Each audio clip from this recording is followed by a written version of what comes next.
Hey, welcome to Slay Your Day podcast with April Rogerson. I am the contract slayer, and on our podcast, Slay Your Day, we are always looking for unique and interesting ways, people, businesses that are going to help you slay your day. And today, we have a special guest who is actually a friend, a client, and a whole bunch of other things, Shekema Dunlap. Hey, April. Hey, so wait. I'm going to have you introduce yourself. Okay. But many, many moons ago, I was on your show. That's it. That's how we do. Many moons That's ago. how we do. So introduce yourself, introduce your business, Okay. and we'll start there. Hey, everybody. First of all, thank you for having me, April. Second of all, I'm Shekema Dunlap, and I am the founder and executive director of IFE Academy of Teaching and Technology. IFE is an acronym for Inspiring Future Educators, but it's also the Yoruba word for love. So I was going to mess all of that up, which is why she is introducing it to you herself. Tell me two things. Okay. One, how did you come up with the name? And connecting it to the word love. Okay. So actually, that's my daughter's middle name. Okay. Her name is Messiah Ife. And I knew the word meant love, obviously, because that's her middle name. When I was carrying her, it was like one of the most difficult seasons of my life, right? And so I just knew that. So her first name Messiah means the anointed one, and it was really just she showed me so much about love even before she got here. And so I was reading my Bible, and I was looking at the passage about where your anointing is love. That's what it is. It's like all of the things that you do, all the goodness that you are, all the goodness that you try to bring to other people, it comes from a place of love. And so I said, okay, I want her name to be the anointed one of love. So fast forward, I had been teaching about 10 years, and she just started going through like so many things in the educational system. And so like many other Black families, I started to divest. Even though I was still teaching in public schools, I knew for my own children it was time for me to divest. And so she's the reason why I created the school, to give her an alternative educational experience. And so it's named after her. That, first of all, I even feel you getting emotional talking about it because I think, one, you were already having a space in your mind and in your heart about what she meant to you, but then now having to fight for her. Yes. It changes your perspective on all you went through with the pregnancy, all you went through in her younger years as in like an infant, and now being like, oh my God, this, because really and truly beyond the name, this became your calling. And honestly, I have been, if people who've been following me along this 18 years in education, I've always talked about love, right?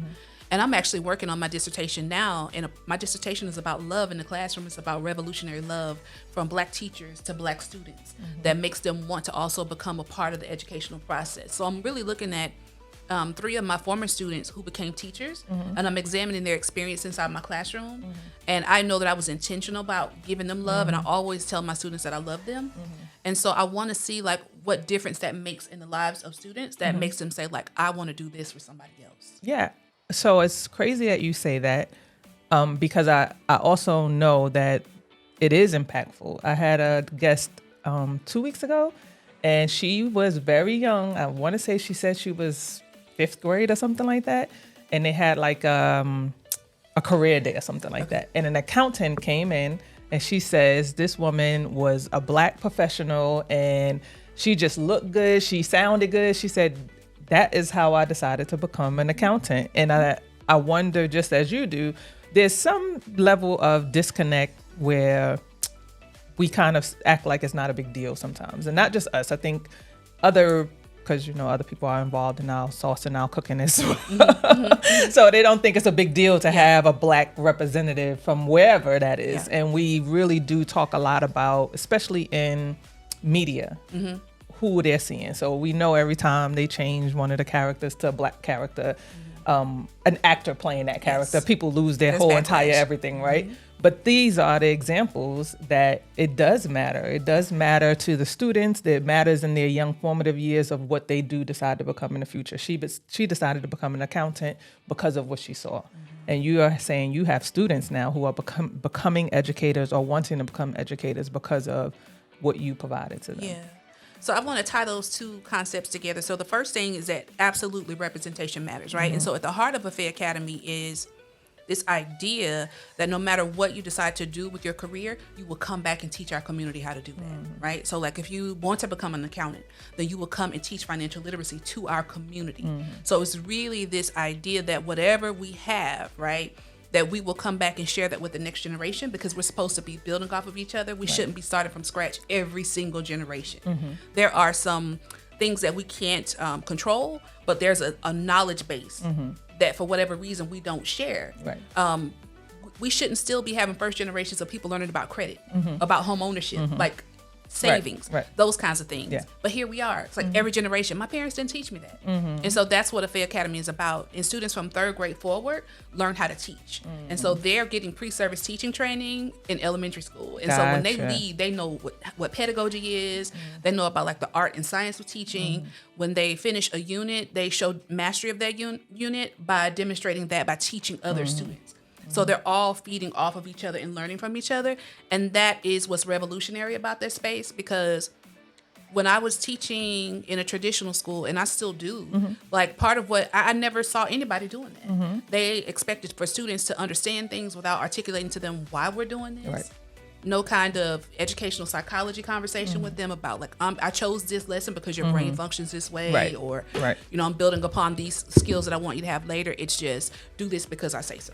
Or let's do this because it's going to be on the state exam. Right. That can't be enough. This generation is not falling for that. And so that's one aspect of it. And then the second aspect of it is that we do things differently. Black teachers just teach differently. We are a part of And a Black teaching students learn differently. tradition, right? We come from a tradition where our ultimate goal for education was to uplift our entire community. So we understood there's this social justice aspect to what we do. It's more than just, I want you to learn your ABCs. Right. Like I want you to understand why, because literacy is power. I need you to be able to read, because one day somebody might ask you to take a poll test, and I need you to be able to recite that preamble in order to vote, right? So like we have all these societal underpinnings to what we do. And so that's, you know, marrying those two things together, like we just do it differently. And so that's what a Fair Academy is about. I think you brought up two very important pieces. One, some of what you do seems similar to the Montessori model. And I too had my concerns with our son about his transition from daycare to public school.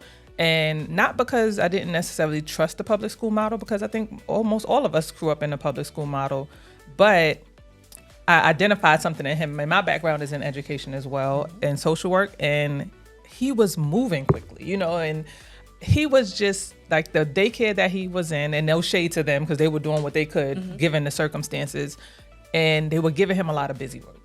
He was 4 or something like that. And he was coming home every day with these book bag with pages and pages of papers. And I'm saying, what is this? And he's like, my homework. I said, homework? I said, what do you mean?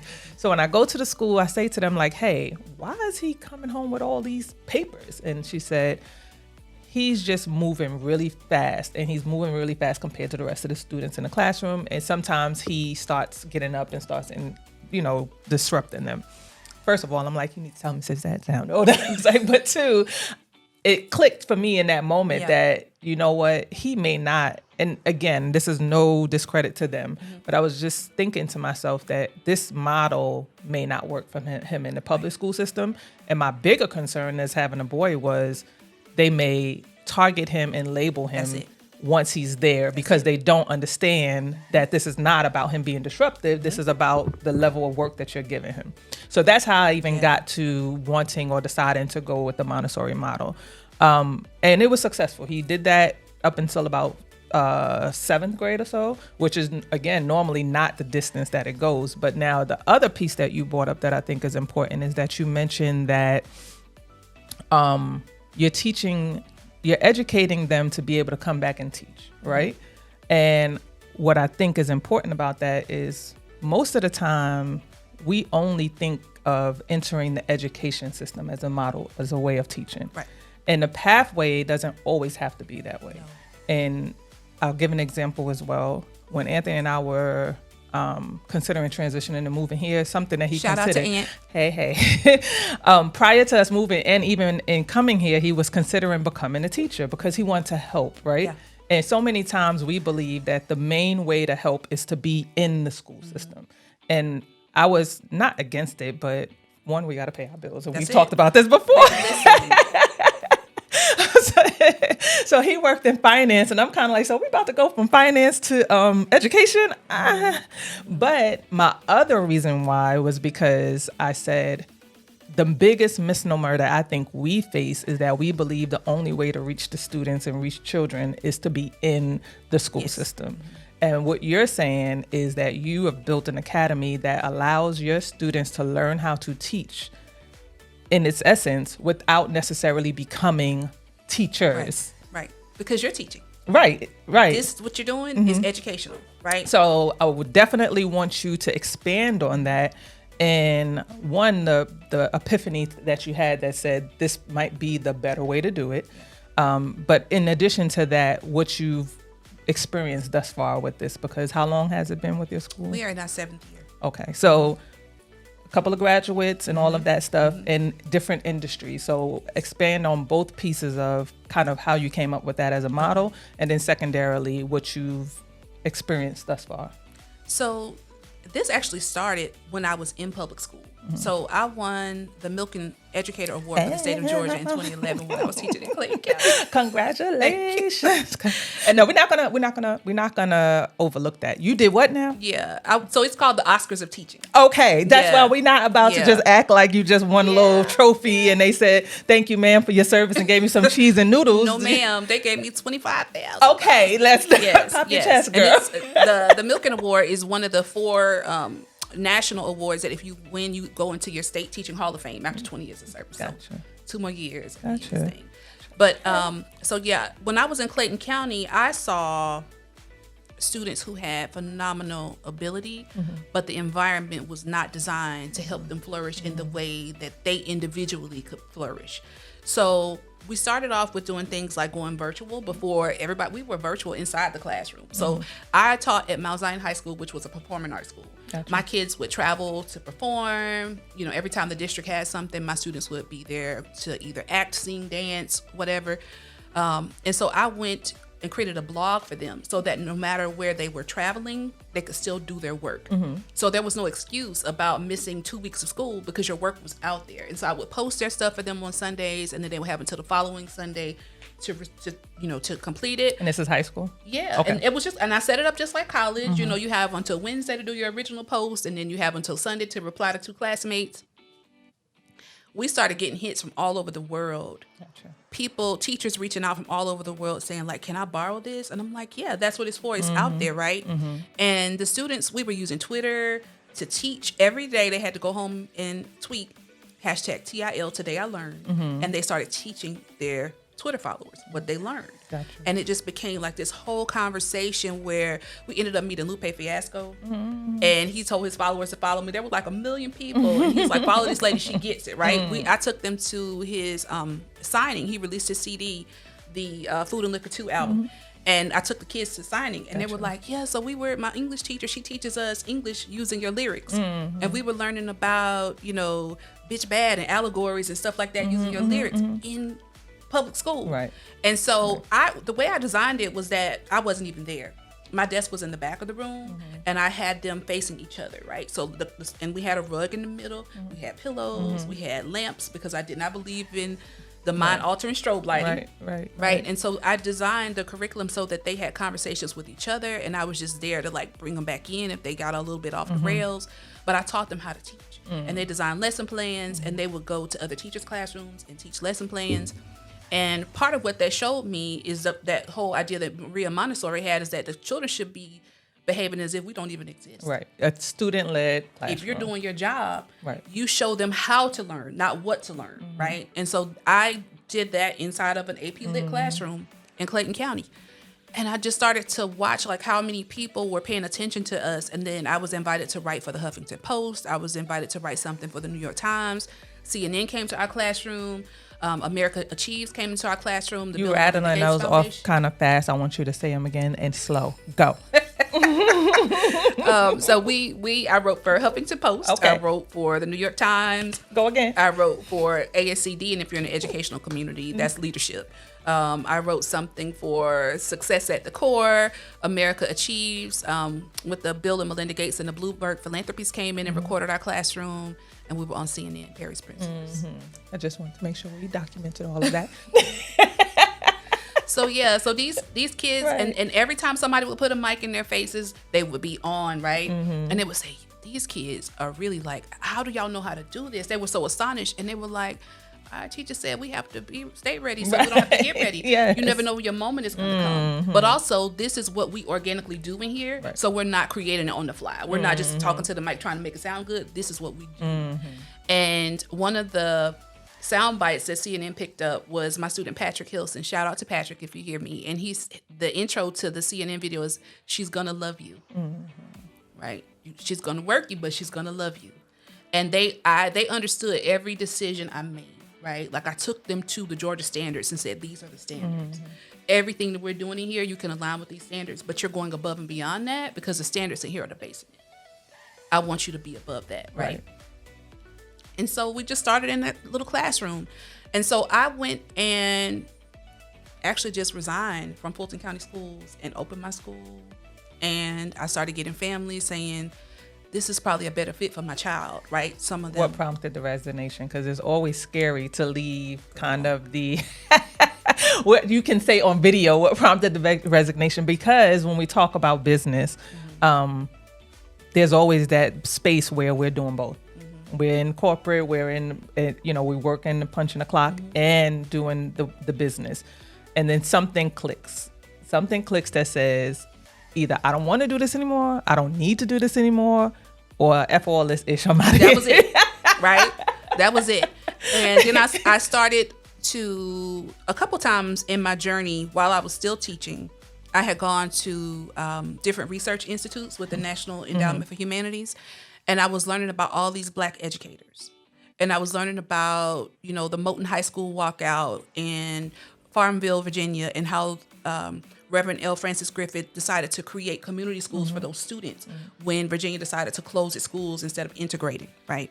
So I'm learning about this history that we have with revolutionary types of alternative education. And I won't quote Francis Griffith, but I'll say, he in the museum, he says, we're not absolving the public schools from doing their job, but we're saying that until you do right by our students, we're ready to do whatever we need to do on our own to educate them. And so I took that to heart.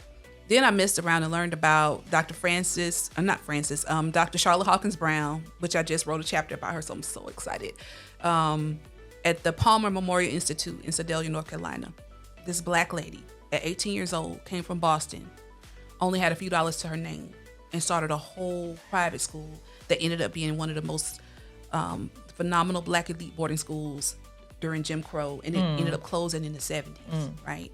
So I'm learning about all these shoulders that I'm standing on, right. And I'm like, just do it, just do it. And so then I learned about Marva Collins and how she took out her retirement. She took her retirement in Chicago, started her school, and I said, it's crazy because I'm a single mom, but I'm gonna do it. And I launched out and used up my retirement to open the Fair Academy. Well,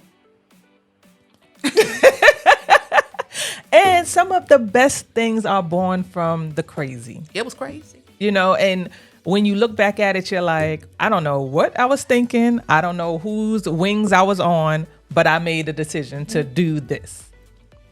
And in doing this, we're moving the needle.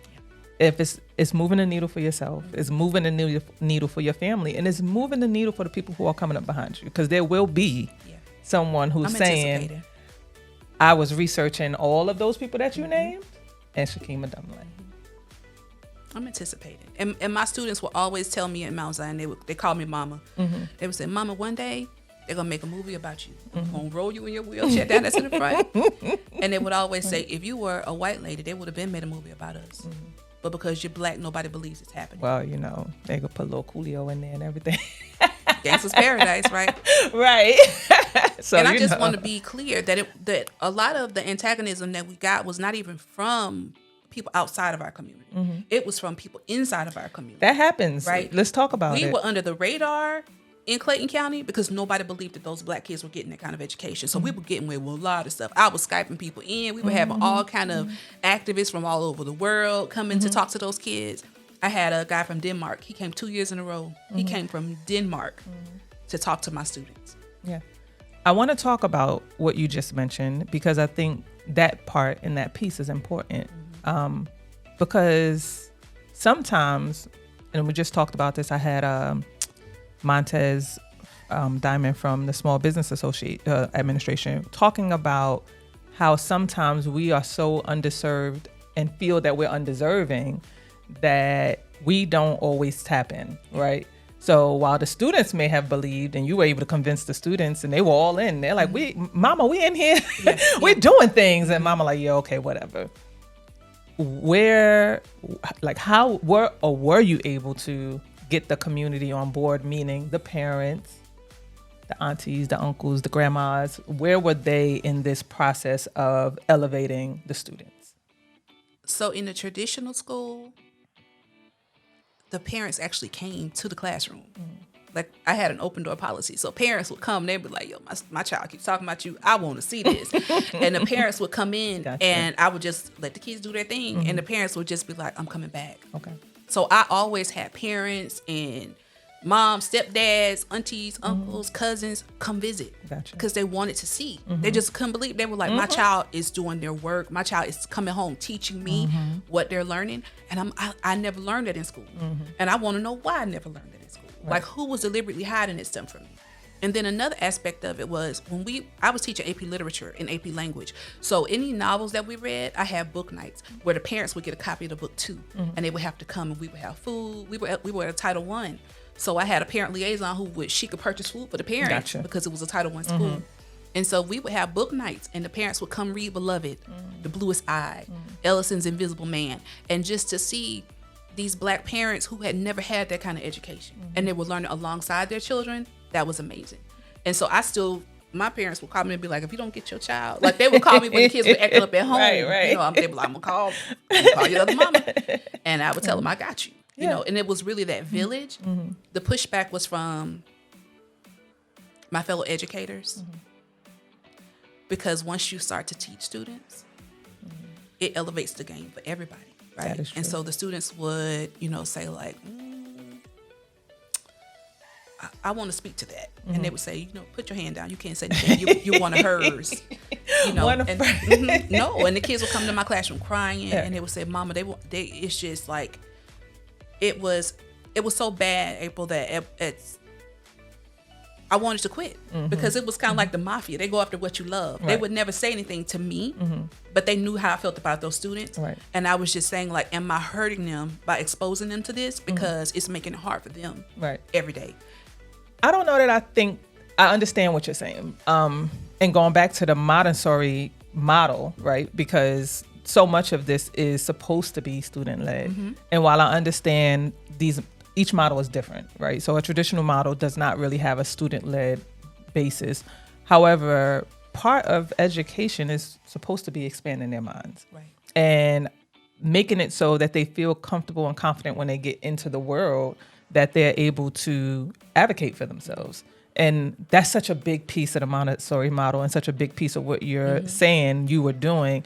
And we do come, we not just the traditional model, culturally as a black family, it's like you are to be seen and not heard, right? So if you put that in your classroom, this is coming from in so many ways, and I'll go backwards to the piece that I was saying about Sati, is that so many women-led classrooms, and they're kind of like, that ain't what we're doing up here, So those combinations of things are difficult, but I do think that it was important, and even in our households, Sati has a lot of say, right? So we're kind of like, what do you think? Now, in the end, we still gonna be the parents to make the final decision, but having them feel empowered and strong enough to speak to what they think at a very young age translates into them being thinkers in the future and being able to be a part of the conversations that we traditionally are not a part of, as you spoke to earlier, in terms of this separation of first generation this, first generation that. So when you have the students going home to talk to their parents about certain things, it elevates the parents. They're talking to their students, they're talking to their friends. And another piece that you mentioned about kind of hiding this information, the way that it was education has changed so much.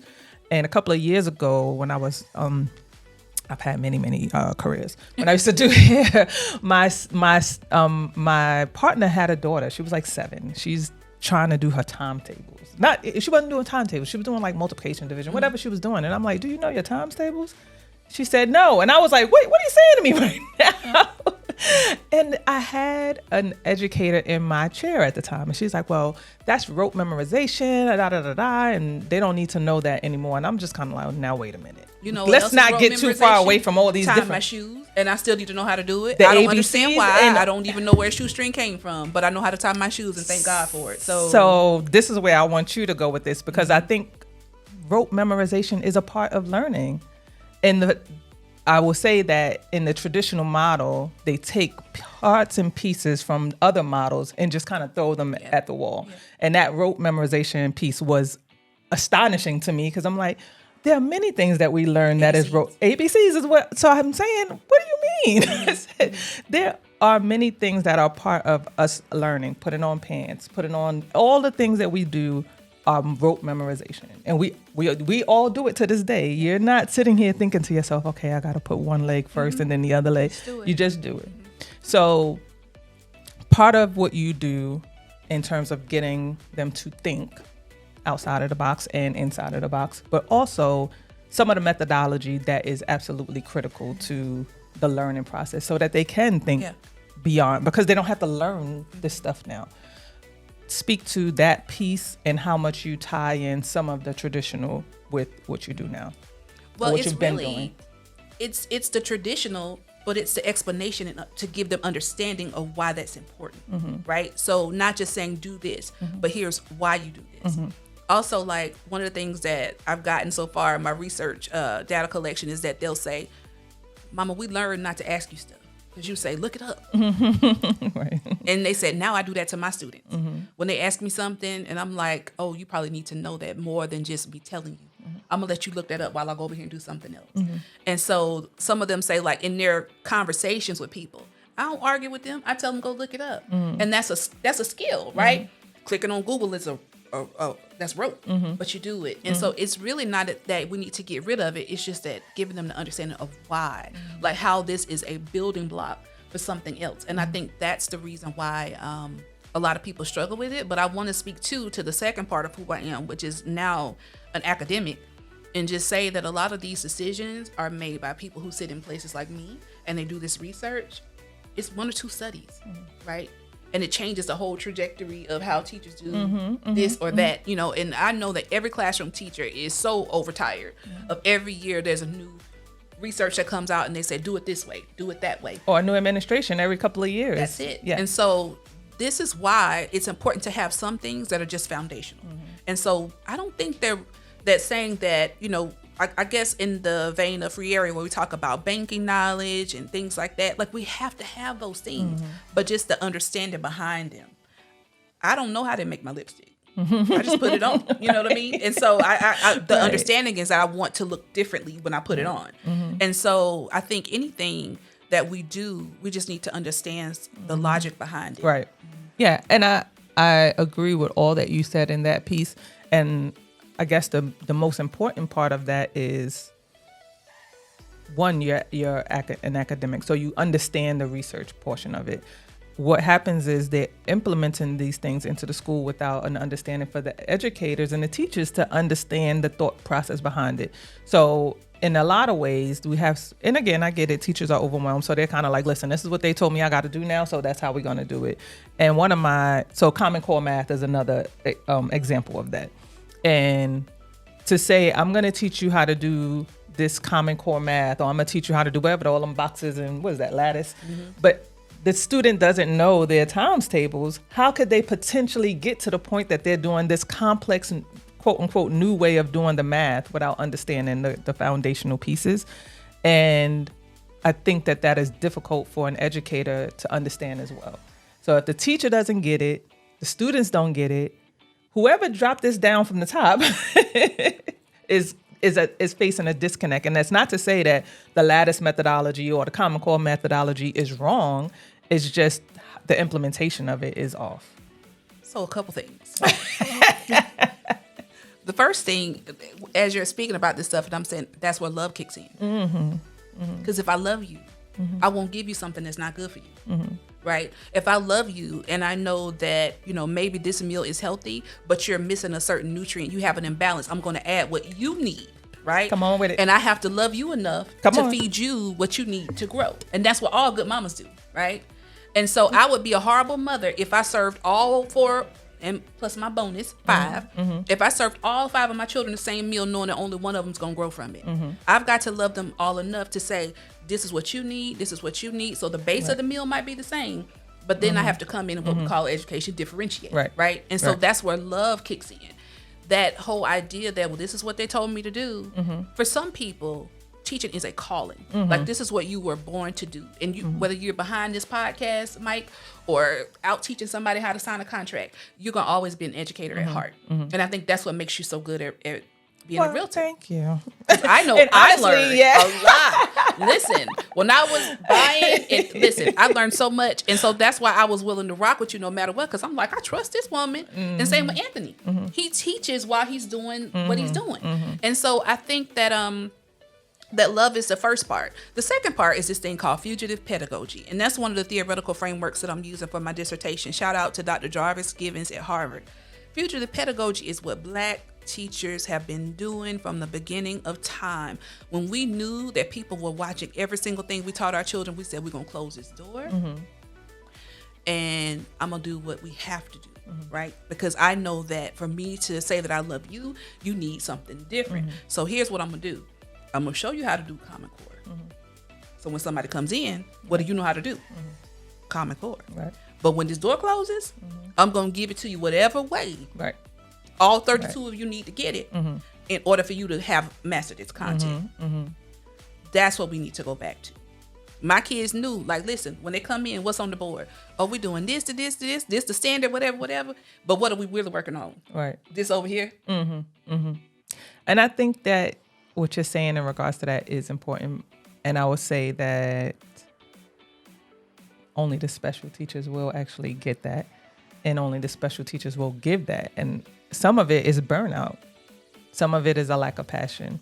And trying to tie in because the reality is, no matter the job, even as realtors, there's some great realtors out there that are passionate. They want to teach you. They want to make sure you understand the contracts. They want to make sure you understand, the ins and outs and all of that stuff. And then there's people who are like, you going to buy this house or not? So how do we bridge the gap? Because obviously education is extremely important. How do we bridge the gap between the teachers who are struggling? Because they're not all bad. In some ways, they don't have the skill set themselves. So how do we bridge that gap to help mend the fence between those students who do need some additional hand-holding or some other ways of learning? That stuff is important for them to learn, because that's the way everybody is learning these days. So how do we bridge that gap between those students and ideas? Because obviously, if they will all come to your school, then they wouldn't have no gaps. They wouldn't have no gaps if they all came to your school. But what are some ideas that you have about how you can bridge the gap between some of the teachers who themselves are lacking and the students who actually do need that extra whatever that is? So I think one of the things that I always do is advocate for teaching parents. When parents know more, when they know exactly what their child has a right to, then they hold people accountable in different ways, right? And so for me, that's community education. So really spending time with Black and brown parents and saying, these are your rights. First of all, these are your federal and state rights regarding education, because let's not act like administrators don't blow over those things. Parents need to know what their rights are. And then the second thing is showing them what your child is capable of, and saying if you're not seeing this growth, then here's who you need to hold accountable for that. But also giving parents the tools that they need to support their children at home. Because believe it or not, these kids have access to it's obvious that they have access to way more than we had. But if you just point them in the right direction, they'll be 10 years ahead of we were at that same age if you just point them in the right direction, because they can go get it on their own. So whether the teacher is living up to what we believe are our loftiest ideas about pedagogy or not, if you show the kids how to find it, they can find it. And when the kids start to ask different questions, and when the parents start to ask different questions, that really changes the game for everybody. So really getting those two groups of stakeholders involved in a different way will really change the nature of education, because they're what it's all about. Everybody in this business is for those students and for those parents. And so when they're empowered, they can ask different questions, they can hold people accountable in different ways. That's how you change it. Yeah, and I think that's definitely one piece. And what I think is interesting and a little bit different about education is that you all are encouraged to share.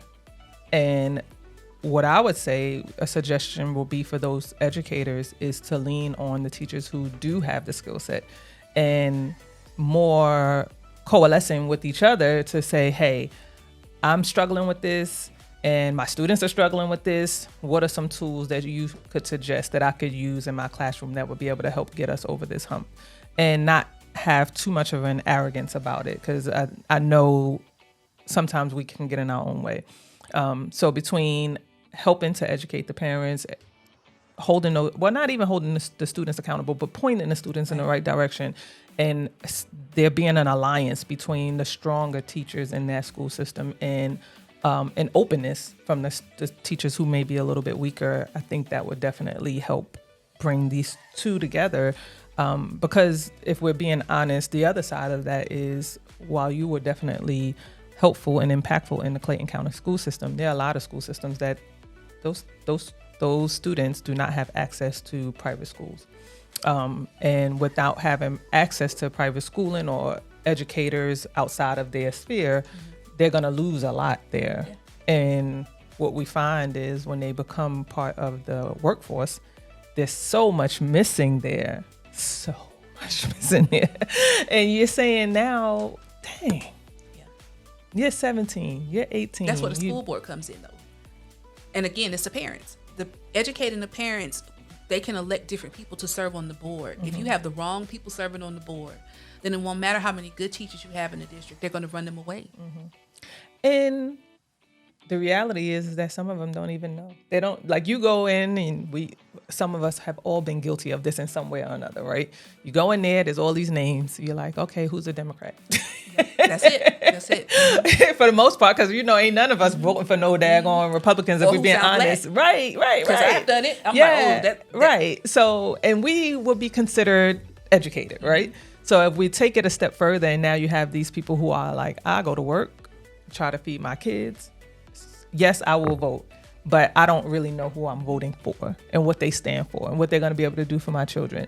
This is all a hope and a prayer that you in this business, so I hope you're going to do right, So there's obviously so much space to fill when it comes to that, and I think your school is doing an exceptional job at that. And you are virtual still, correct? We are virtual. We started off traditional. People could drop their students off in the morning, and then I had aftercare and everything, right? And then my spouse, shout out to the spouses, Mr. Deontay Dunlap, took me to Texas. And so I told my parents, I said, well, he ain't take you. You went willingly because you love that man. But man. he did come and pick me up, though. He used to flew me out. Okay. So I kind of fell for him. But yeah, so I told the parents, I said, well, I'm getting married and I'm going to move to Texas and I think we just need to close. And they were like, no, can you just do it online? And I was like, okay, that's dedication. I'm going to honor that. Okay. And so we actually went online in August 2019, and then the pandemic hit in March 2020. So you was ahead of the curve. You were ahead of the curve. But I had that experience from what I did at Mount Zion with the blogs and putting everything out there for them so they can have everything they need for the entire week. Right. And so that I took that same skill set and put it into a Fair Academy. And this all started with your daughter's name again? Messiah Ife. So nowhere in that pregnancy did you know that this was going to be the art? No. This was going to be the art.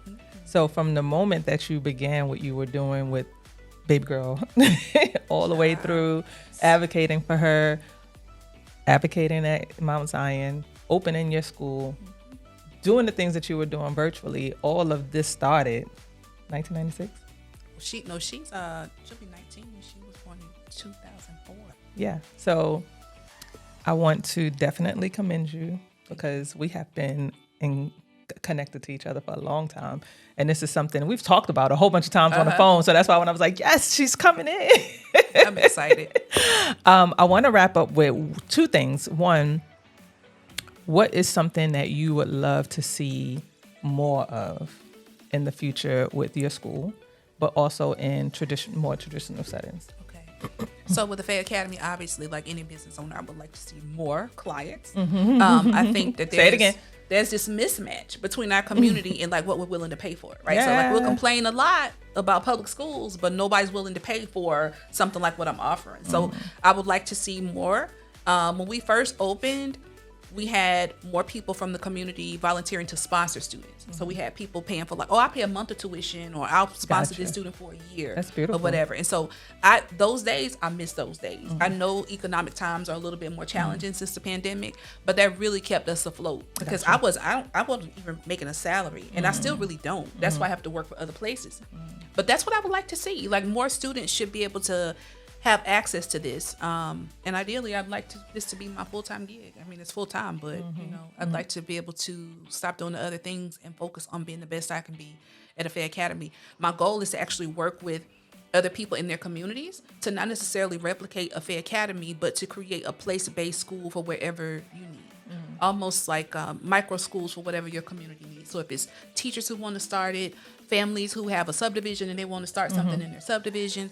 Similar to the pods that people were doing during the pandemic. Yes. And so I would love to be able to facilitate that and tailor it to the specific needs of the community, do some consulting work to help people to do that. Shout out to anybody who is open to doing something like that or would like to support Shekema in doing that. She's amazing. Go. Thank you. I'm here to help. Right. And then for public schools, more student focus. And I would like for people to just acknowledge if you're in the wrong profession, just find something else to do. Find somebody else to do it. Get somebody else to do it. Get somebody else to do it. Get somebody else to do it. That's where we are. This ain't your calling, honey. If you find yourself constantly telling kids, I already got my education. You need to get yours, right? I'm going to get paid regardless. Yeah. If you find yourself constantly saying stuff like that, ouch, sis, bruh, find you something else to do, right? Stop wasting your time and everybody else's. Because for our community, maybe other people can afford to play, but we cannot. We cannot. We are constantly, in the words of Ralph Ellison, behind the black ball. We cannot constantly do this to ourselves. And just understand that what you're doing is not just harming an individual child. That's a seed for our collective liberation. And our job as Black educators is to prepare children for freedom, for liberation, that thinking, that level of cognizance you allow your son to have, the autonomy you allow him to have, that's preparing him for freedom. Right. Free people move differently. And the reason we can't get anywhere as a collective is because we still have that mindset of bondage. Right. And we think we don't. Some of us swear we so woke. We're so caught up. We are so caught up.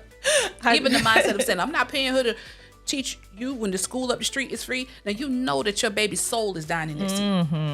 Yeah. You know, and like you were saying with your baby coming home with all that work, like the way a Faye Academy is set up is that you move on when you're ready. So you don't have to wait until you're 17 or 18 to graduate. If you're ready at 14, go to Morehouse like Dr. King, you get your, you know what I mean? Right. And so that's the way it's designed. And so my students graduate with like dual enrollment credits, the same as anybody else at a public school. And a lot of Black people really believe that you have to have an accreditation to go to college. You do not. You do not.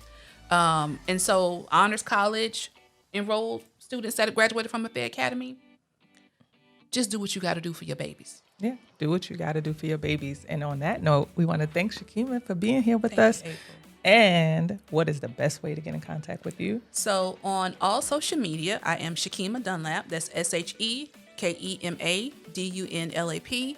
And the website for a Faye Academy is www.myifeacademy.org, and my personal website is just ShekemaDunlap.com.